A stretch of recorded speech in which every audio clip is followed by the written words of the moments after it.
Hey, hello everyone, and welcome to Concordia University's ForSpace. Thank you for joining us for today's event, Issues in Climate Change. It's a panel discussion, part of our Hope and Agency in Uncertain Times conference. To help situate you, we are streaming to YouTube live from ForSpace, which is located on unceded Indigenous lands in Tiohtià:ke, Montreal. At ForSpace, we work with our university community to mobilize knowledge by co-creating daily activities to examine research questions and projects that are in development here at the university. We're going to be running this event as a live stream meeting, so you're welcome to join with your comments and questions with a raised hand or via the chat if you're joining by Zoom. And for those of you in the space, if you'd like to participate, just let us know by raising that hand and we'll get a microphone to you. So with that, it is now my pleasure to hand it on over to the chair and principal of Loyola College for Diversity and Sustainability, Dr. Jim Grant. Take it away, Jim. Sorry, Rebecca. Anyways, welcome to our second event. Rebecca's whispering to me. Second event of our third day of a 4-day conference on sustainability. It's fantastic. Thank you, Bertie, for that great introduction. And thank you to Bertie, Doug, Jax, and Isa, and ForSpace for making all this happen. What great collaborators. So we have got a really interesting session today. Thank you also for that territorial acknowledgement, which most of us will be in person here in Tiohtià:ke. But we have some people, 13 people online. If you're not from Tiohtià:ke, it might be a good time to think about on whose land you are living. And Rebecca will put something in the chat if you're interested to help you with that. Okay, interesting session today, issues in climate change. We have two speakers, and the first is Alex Pache, who is a PhD student in geography, planning, environment, and he's going to talk about climate change deniers. Apparently, he even knows some. So go ahead, Alex.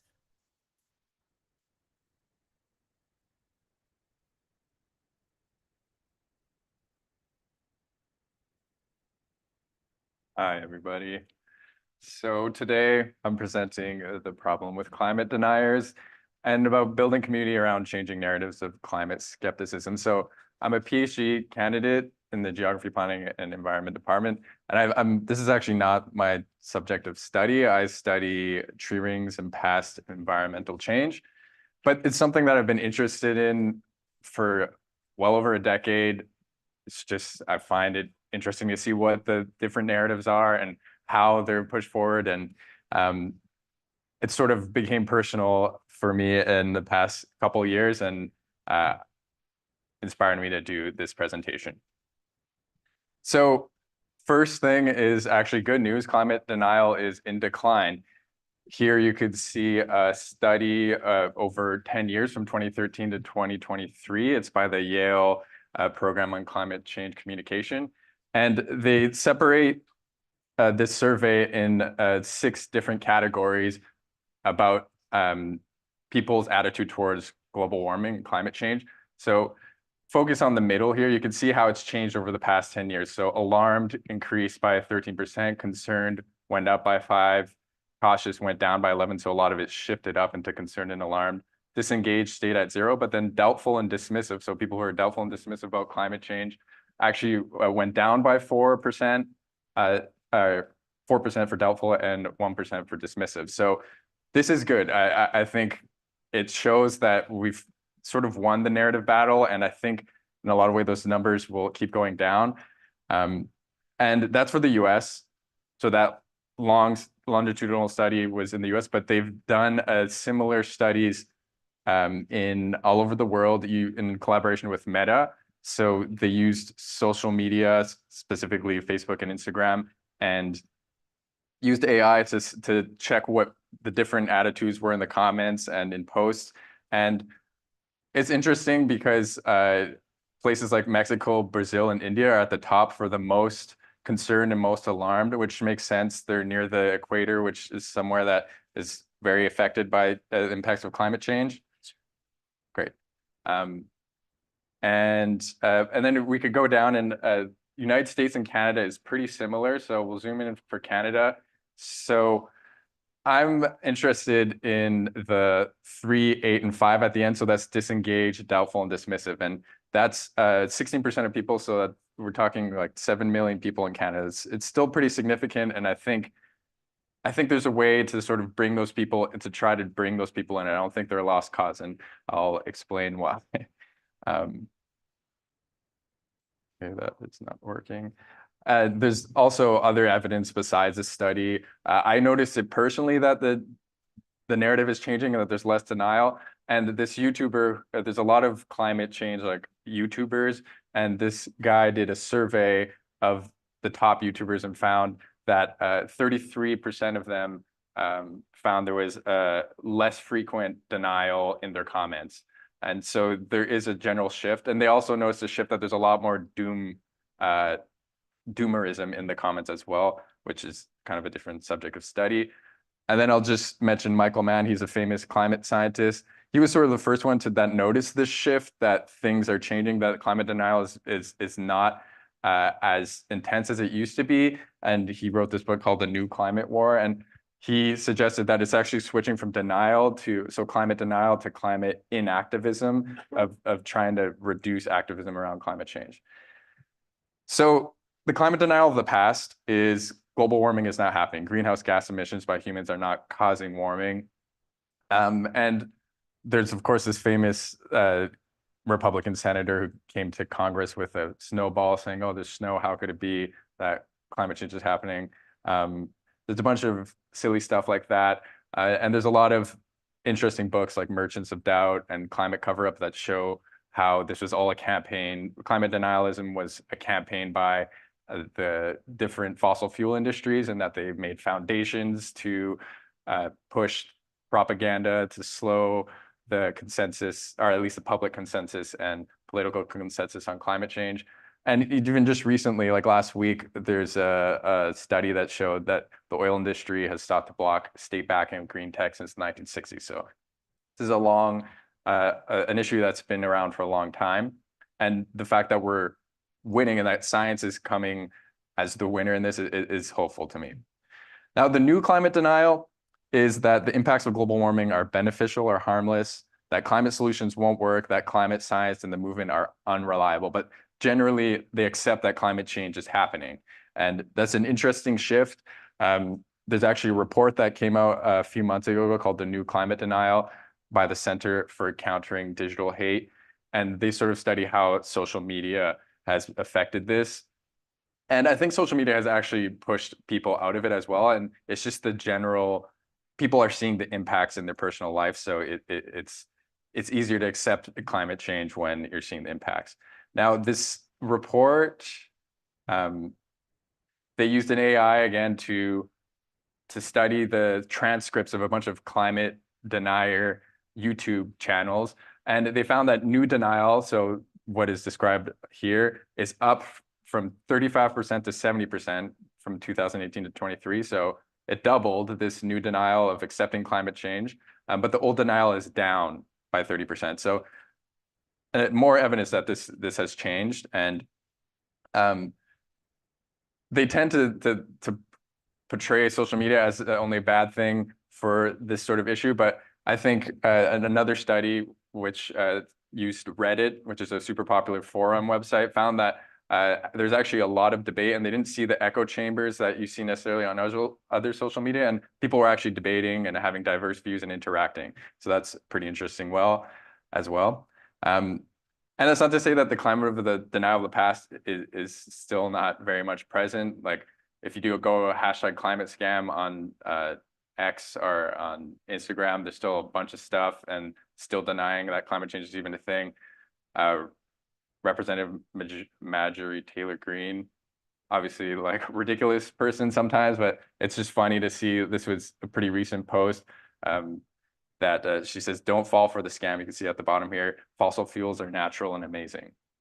And if you believe today's climate change is caused by too much carbon, you have been fooled. It's funny because she sort of shifts. It used to be that the conspiracy was that fossil fuel companies are slowing down progress on climate action. And now there's sort of this reversal of, oh, the conspiracy is actually the green tech and green energy that is shifting the narrative for their own benefit. So she says there are some very powerful people that are getting rich beyond their wildest dreams, convincing many that carbon is the enemy. So there's still like these type of people I think are a lost cause, but the people that listen to this aren't necessarily. And I'll get to that a bit later. But the new denial, Jordan Peterson, if you don't know who he is, he's a like super famous psychologist from the University of Toronto, and he's a complicated character. I think he really a lot of people identify with him as like sort of a father figure, and when you take away all his bigotry and like climate change denial aside, there's some interesting things that he says and ideas, and people get inspired by him. So I think he's particularly bad for the movement because of that. A lot of people have gained trust in him, or he's gained trust in a lot of people. So what he says has a lot of sway, and he pushes a lot of climate denialism, even especially since he got this huge deal with this right-wing streaming service called Daily Wire. Got paid like definitely over $50 million to be with them. I feel like it's really stepped up his climate change analysis. I don't know if there's a conspiracy there, but anyway, he said things like CO2 is a net benefit. He says that the desert area has actually decreased because of CO2 greening, because plants need CO2 and it acts as a fertilizer in some ways. When that's just verifiably false. I mean, here's a study: anthropogenic climate change has driven over 5 million kilometers square of drylands into desertification. So, and then he says like climate poverty. He's just pushing for a conservative viewpoint and scaring people about poverty. And he pushes these more. There's also a movement as this climate denial has changed, that of false alarmism, of like being mad at people for just saying that the climate movement, environmental movement is overly apocalyptic, which I think there's a good point to be made there. So Bjorn Lomborg is a big proponent of this, and Jordan Peterson has really pushed this person. And I think these books, so Apocalypse Never, False Alarm, there's interesting ideas, but their framing is a climate denial in a way, whereas a good book about how it's not the end of the world is by Hannah Ritchie, who is works for Our World in Data, which is a really great stats website, and has a PhD in geoscience. Really interesting point of view that she has. So there's like kernels of truth in some of the new climate denial as well. So for those who remain, I'm going back to this chart. So again, it's like 16%. How do we bring those people in, and why should we even bring those people in? Well, I'm inspired particularly for a couple of reasons. First, because in my personal life, there's been more climate deniers, but also I'm inspired by these two amazing people. So on the left, we have Loretta J. Ross, who is an activist, a feminist. She has this whole spiel of we shouldn't be calling out people, we should be calling in people. And I'm really inspired. She has a great TED Talk. I encourage you to go listen to it. She thinks call-out culture is toxic. So this applies not just to climate change, but just about speaking to the enemy. So it's somebody that you disagree with. And then there's Daryl Davis. So he's a Black musician. He's converted over 200 Ku Klux Klan members to denounce the Ku Klux Klan. He actually helped close the Maryland chapter. And you can see him here with the Imperial Dragon of Maryland. And just by speaking to them and listening to them and showing them with patience that their viewpoint is not based in reality. And I think we could do the similar thing with the new climate change denialism and just climate change denial in general. And it's a hard thing to do, and it takes a lot of energy, but I think we have a lot of power amongst our family and friends. So if you see it in your family and friends, I think because there's an already implicit trust, the only people that could really convert people out of climate denialism is when you're close to someone. So now how this affected my life. So people in my family there's a few that have become climate deniers, more the newer version of it. Not even necessarily, but over the past couple of years. And so I've noticed something that I haven't really seen in the dialogue about this, is that a lot of the pandemic conspiracies, if people got brought into that. As the pandemic started to slow down, the narrative in those accounts that were spreading pandemic conspiracies started changing to climate change. And then I saw it even in family members who were following those things. All of a sudden, they were talking about climate change. And I was like, okay, this is very interesting. Because they're not like, I think it's important to sort of pull these people in because they're, at least my two examples of people are working class people that, and we need working class solidarity for all the different movements that we need in the future. So building community and having consensus in the community and understanding and patience and dialogue, I think is super important. Takes a lot of energy, but it can be done. And I also have a picture of here of Falaise Saint-Jacques, which is an interesting informal park where I met a climate denier and kept in touch with him.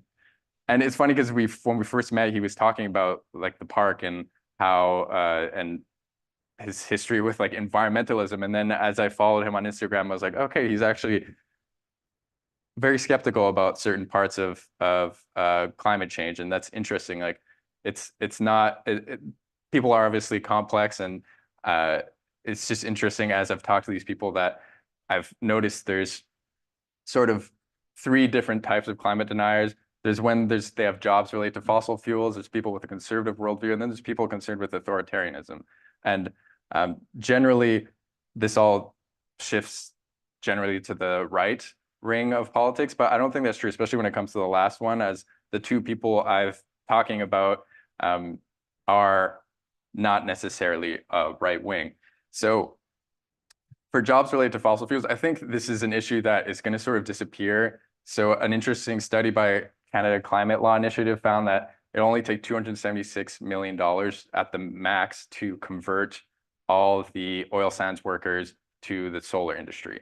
And Iron and Earth is another really interesting program that sort of helps with that conversion as well. So I think as people get less and less, are working for less and less for fossil fuels, that will also reduce climate denialism.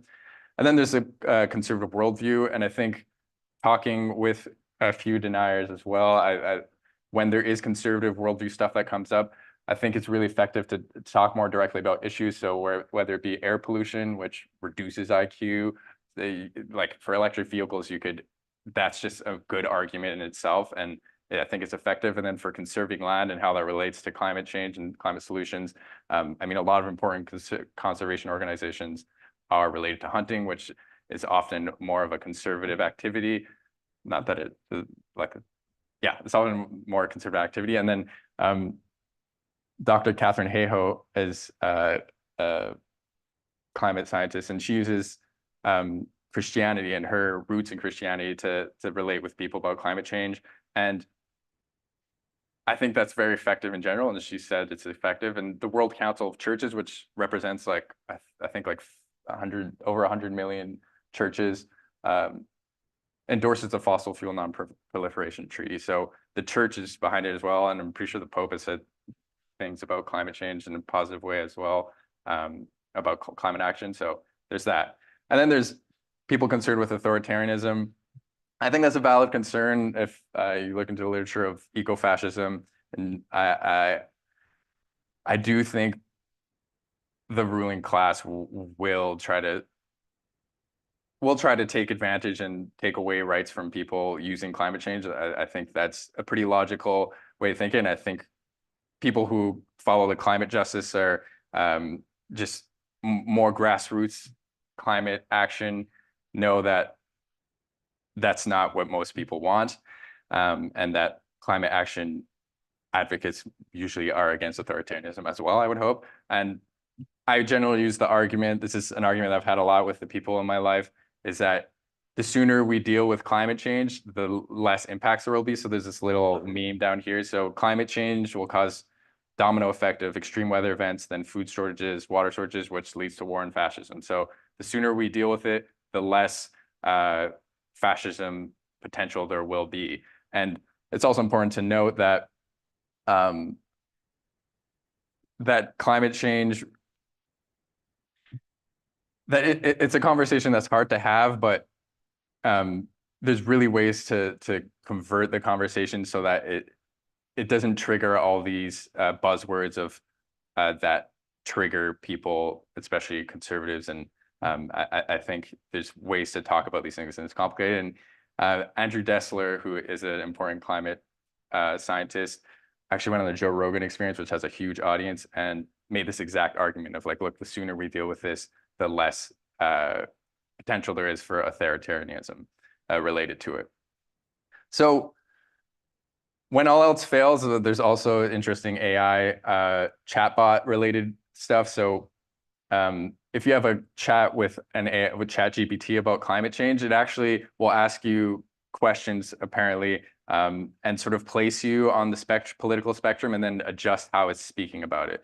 So I think we should also do the same. And then there's Climate GPT, which hasn't been released yet, but it's basically ChatGPT explicitly for climate. So if you don't have the energy to talk to people about this, which takes a lot of energy, you could either direct them to something like Climate GPT, or practice talking with Climate GPT or ChatGPT to be better at talking about these issues.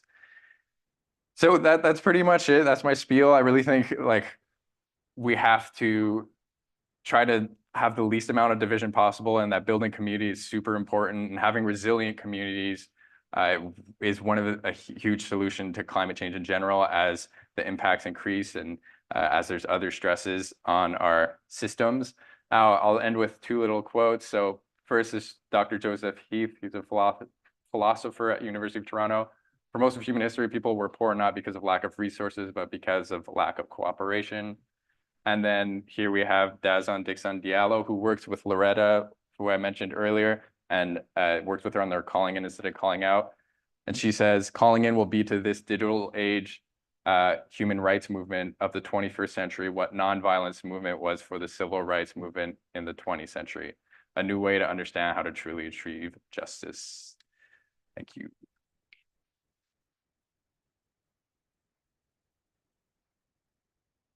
Thanks, Alex. That was fantastic. Maybe we have time for a quick question, and then we'll get to the second talk, but we can maybe take questions later. Any questions in the chat or from the audience?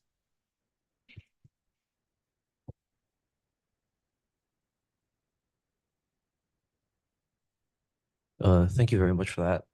I kind of have some questions about the polling methods using sort of social media, and I'm kind of wondering, what are the limitations of that kind of method where you're only looking at like internet audiences and opinions on the internet, rather than like other polling methods that try to be more random and include other sorts of popular media consumers?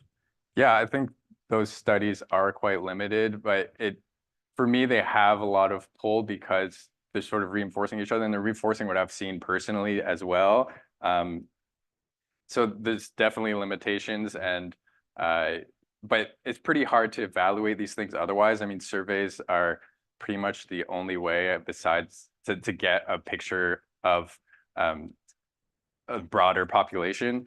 So yeah, there's definitely limitations. And I think an important limitation to the first one, that climate denial is in decline, is that it totally depends on the framing of your question. I think that if they framed it of, oh, do people agree with the climate solutions, I think the numbers would be quite different and maybe a bit more alarming. I think that in general, especially after sort of the distrust in government that the pandemic has sown in a lot of working class and right-wing people, I think that's not well represented in that survey. So there's definitely limitations, and We'll do it after. I think actually the issue is a bit more not as positive as that study shows, and that the new climate denial is probably a bit more present than surveys show. Great, thank you, Alex. So maybe we'll go to our second talk, but there'll be time to chat with all our speakers formally and informally over coffee and snacks later. So I think that was great, Alex.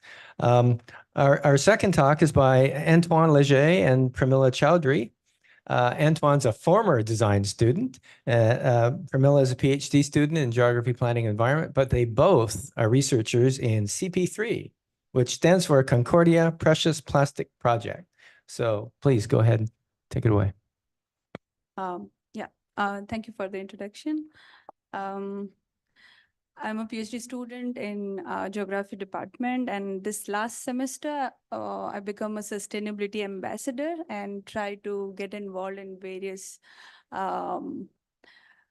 projects within the campus. That's how I came to CP3, and my original, my own research is around fossil fuel clothing and natural materials, and where I'm looking at all the polyester nylons and their impact versus wool as a natural material and how we can come up with the solutions. And when I becoming that ambassador, and I started getting into handling a lot of material on the campus. So Sucker was one of my volunteer space where I was going. Sucker is Concordia's creative reuse depot, where a lot of material comes across the campus and they divert to the community as free. And that's how I got to know about CP3. And CP3 was like amazing. They really get a lot of plastic across the campus, and it's all hands-on. And that's how they try to figure out something which is positive, how we can recycle it and how we can come up with new solution using this material.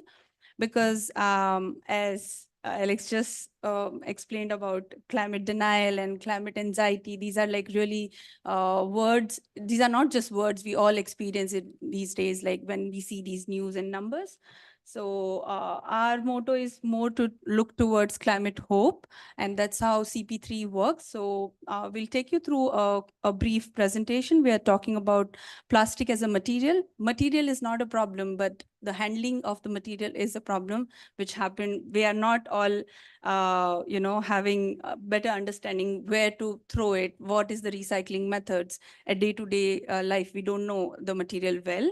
And how it was like, it has to be a circular method versus linear, but we kind of end up doing linear methods more using that material. And then we'll talk about a little bit around CP3, what we do over there. And we end up the presentation with the small video, which we have, there was a bin which we have recycled from the scratch. So you'll get to see the process. I'll hand it over to Antoine now. Thank you for this intro. Cool. I haven't spoken in public for like quite a while, so we'll see how it goes. We can change slide. So just to, well, first of all, as we know, the environmental impact of plastics due to durability and decomposition resistance poses significant challenges. The main problem with plastic is its life cycle.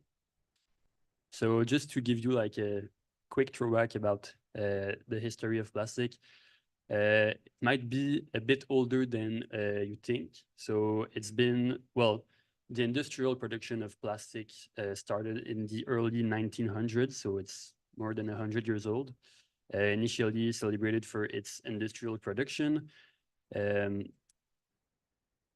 widespread use of plastic has led to major environmental issues. Plastic pollution has devastating impacts on marine and terrestrial ecosystems. But plastic as a material is a very impressive material. Its properties offer advantages like lightweight, chemical resistance, durability, flexibility, electrical insulation, and ease of manufacturing. Its widespread use has led to, well, it's been widely used in the automotive, aerospace, and electronics industries. But the cool thing about plastic is that it can be transformed into virtually any three-dimensional shape and last for a very long time, a bit too long, actually. We can change the slide. So the main issue is that plastic products, as well as many other types of products or material, last too long after being thrown away. There's been and still is in different places in the world type of disconnection between the designers or the companies and the consumer slash society. Things are slowly changing, but it's still the case. A lot of products aren't designed to be taken into by taking into account their end of life cycle. They're made to be purchased, and once they are purchased, the designer's job is considered completed, done. And it's now in the hands of the consumer or the society to deal with throwing away the specific product. So this is a typical linear type of journey. There's a beginning and an end, although it's not really an end because the product is still here. It didn't like disappear. I often like to give the example of the box of Pringles, like the chips. So this, for example, it's not all made of plastic, but you have like this cardboard tube. You have a metal cap at the bottom and a plastic lid. So you have three different materials in that product. So if you want to recycle that specific product, well, the lid and the cardboard are very easily separable. They might separate in the recycling truck or somewhere. For the metal plate at the bottom and the cardboard, like to be recycled properly, the consumer would have to like take a knife and cut the metal part of the box. There's no one is going to do that. So this ends up at the recycling center, and it either goes to the cardboard category or the metal category. And each of those categories is going to create a contaminant. So it's not an ideal system.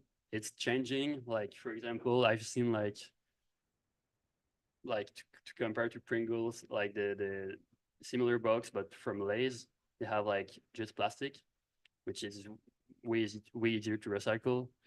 But anyway, all this to say that we, well, first of all, before going there, like on the screen, we see the linear type of economy.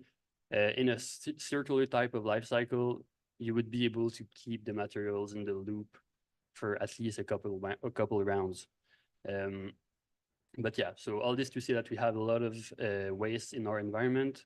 This waste is an abundant source of materials for designers and creators to work with. Although designing with waste can be tricky, the source of material is always inclined to change and vary. So setting up systems and methods to work with a specific source of material can be helpful. So here at CP3, we specifically focus on adding value to plastic waste, trying to close that linear life journey and keeping the material inside the loop. So one of the process we're working on is to create 3D printing filament out of recycled plastics. So like, I don't know if you're familiar with a 3D printer, but it's being fed by a spool of filament, of plastic filament, which is most of the time brand new. It's raw plastic. And we have equipment in our space to create filament out of small shredded pieces of plastics. It's still it's still in progress. We're still trying to make it work, but we've had some promising results recently. And yeah, I guess we could show you a short video of project we made. It's actually running at the corner of the space here. We have a small installation I encourage you to check out afterwards. Yeah, so we can play the video. So from bin to coasters, that's the title of the video. We use raw plastic of a broken bin to turn into new items, coasters. So enjoy.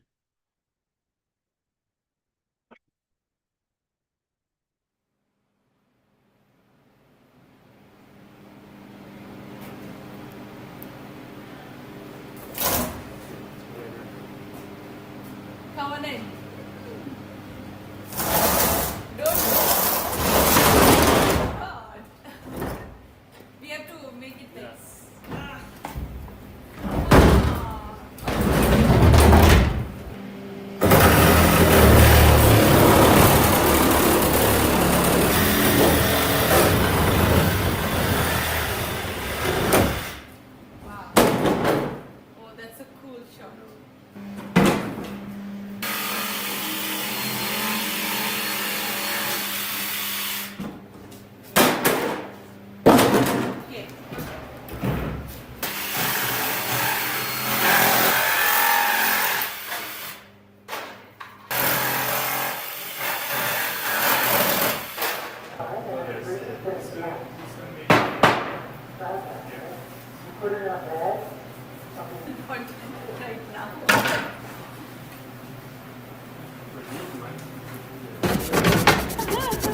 Wow, I love what you did, yeah? It's such a big thing. Got another one for you. Oh boy. Another one? Why are you laughing, yeah? It was such a good one. Did we get it?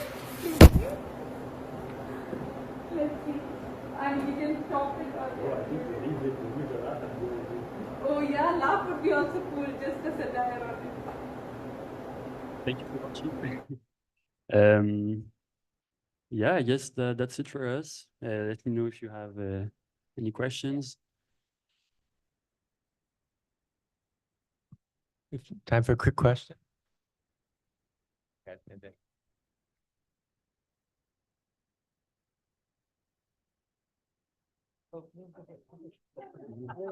I was just wondering how long that whole process took you unedited, start to finish. Yes, good question. We do not have the best production rate at the moment. It takes quite some time, and it's just a matter of, I guess, equipment and efficiency. But this took like, well, depends from where. From like cutting the bin at the beginning, took like maybe 2 days, I would say. So 2 days to make like, I guess, 8 coasters max. So there's some place for improvement for sure. My question was, I noticed that there's like a lot of plastic that's like flying off in bits and there's like excess pieces. What do you do with that after? Do you collect it or? So the cool thing about having a shredder in the space is that we can always just put back our offcuts in the shredder. For the very like small pieces of plastic, like almost like powder, it's sometimes a bit more difficult to collect because, for example, in the CNC machine, the machine that was milling the plastic, we sometimes mill other materials in there, so there might be like some debris, and we want to avoid like contamination. But for the larger pieces, we can always put them back in the shredder, use them again. Yeah. One last quick question. I honestly was just interested if you guys have any kind of a program set up to get other students involved so that way people can volunteer, stuff like that. I've Yeah. already had a few people ask me where they could get in contact with you guys before today. So Cool. Awesome. Yeah, we do have volunteer hours each week. It's under the service platform. I could share the link. I think I'll be able to have it. I mean, The URL is concordia.ca/SVP. there you That go. stands for Sustainable Volunteer Program. There you go. If you want to write this down somewhere. So yeah, we have the volunteer hours. I think it's Tuesday, Wednesday, Thursday from 5 to 7 p.m. But I mean, we're always open to work on any projects. If you want, just reach out to us. It's gonna be our pleasure.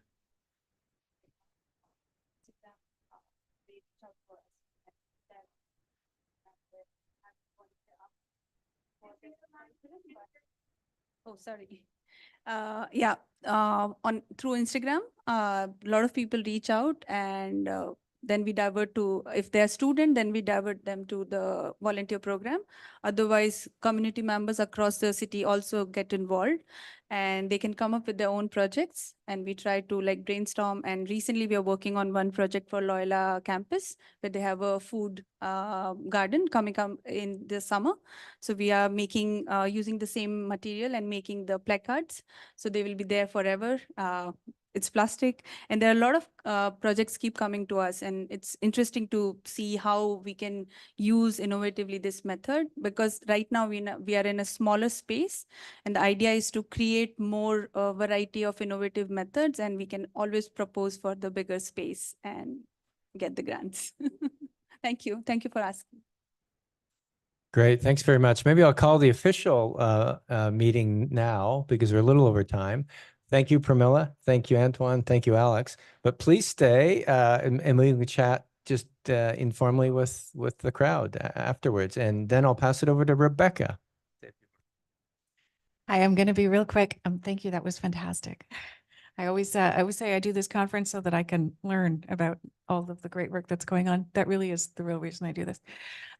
So I'm going to just quickly note that we are back here in 45 minutes. You can just flip the slide to the next one. Fantastic. So we do have events going on for the rest of the day as part of this conference. And then tomorrow evening, there is a party. And Friday, we hope you'll come out to Loyola. At Loyola, we will only be in person. So if you're on Zoom right now, please come to Loyola on Friday. The rest of the day today, we have a conversation starting at 12:30. So pretty soon on transdisciplinarity, which is a term that we throw around a lot and we know is important. But we need to have a discussion about what it means and what the challenges are. We've been meaning to do this for a long time. So that's featuring Professors Jochen Jäger and Katja Neves. At 2:15, we have a workshop on bats, which I hope you'll come to. And then at 4 o'clock today, we have our last keynote address from Professor Mitchell McLarnon on urban gardening. All of those events will be available on Zoom as well as in person. So if you come to the space, you get coffee and snacks, tea. But if you're online, we're happy to have you on Zoom as well. And then Friday, you can find all of our events online on the conference website. So if you made it here, you probably found the conference website, so you know where to reach us. But we would love to see you on Friday as well. And I have to quickly thank all of our sponsors. This is a conference that is run every year by the Loyola College for Diversity and Sustainability and the Loyola Sustainability Research Center. We are in collaboration with the fantastic folks at ForSpace, for which we are eternally grateful for the patience and dedication and professionalism and expertise. We also have funding from the Office of Research, the School of Community and Public Affairs and First People Studies, the Science College, and the Departments of Biology, Communication Studies, Political Science, and Geography, Planning, Environment, who are regular partners for this event. So we really appreciate all the support. Do stick around if you're in the space, come back if you're on Zoom, and we'll see you in half an hour, 45 minutes. Take care.